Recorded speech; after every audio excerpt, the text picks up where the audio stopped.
गांव की वह पुरानी पगडंडी आज भी वैसी ही थी, जहां हर सुबह सुनहरी धूप बिखरती थी। आर्यन हमेशा की तरह उस विशाल और पुराने बरगद के पेड़ के घने तने के पीछे खुद को छिपा लेता था।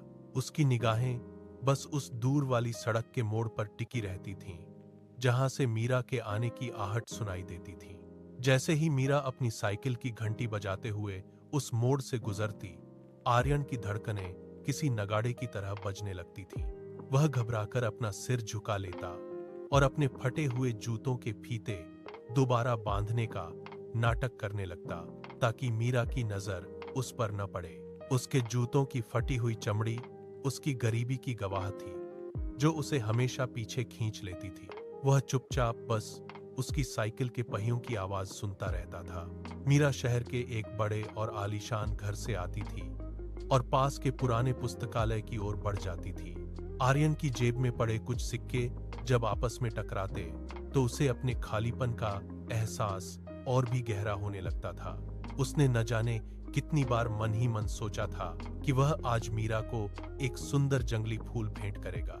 वह झुककर झाड़ियों से सबसे खूबसूरत फूल चुनता, उसे अपने हाथों में सहेजता, लेकिन जैसे ही मीरा की परछाई उसके करीब आती, उसके हाथ कांपने लगते थे।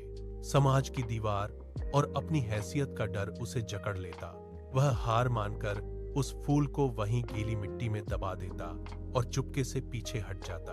एक दिन उसने अपनी जमा पूंजी से एक पुराना कलम खरीदा, यह सोचकर कि शायद वह लिखकर अपनी बात कह पाएगा, पर हिम्मत फिर जवाब दे गई। अचानक आसमान में काले बादलों का डेरा जम गया और मूसलाधार बारिश होने लगी। आर्यन पुस्तकालय के बाहर शेड के नीचे भीगते हुए खड़ा था। तभी मीरा बाहर आई। उसके हाथों में किताबों का ढेर था। उसने बारिश की परवाह नहीं की और सीधे आर्यन की ओर कदम बढ़ा दिए। आर्यन ने पीछे हटने की कोशिश की, लेकिन पीछे की दीवार ने उसे रोक लिया। मीरा ने अपनी किताबें आर्यन की तरफ बढ़ाईं और उसकी आंखों में झांकते हुए कहा, तुम्हारी सादगी और तुम्हारा यह चुपचाप मुझे देखते रहना, मुझे सब पता है। तुम्हारी आंखों में जो सच्चाई है वह मुझे किसी और में नहीं दिखी। मीरा ने अपना कोमल हाथ आर्यन की ओर बढ़ाया। आर्यन ने अपने मिट्टी से स्नेह हाथों को देखा और फिर धीरे से मीरा का हाथ थाम लिया। अब उन्हें छिपने के लिए किसी पेड़ की जरूरत नहीं थी। वे बारिश में एक साथ चल पड़े।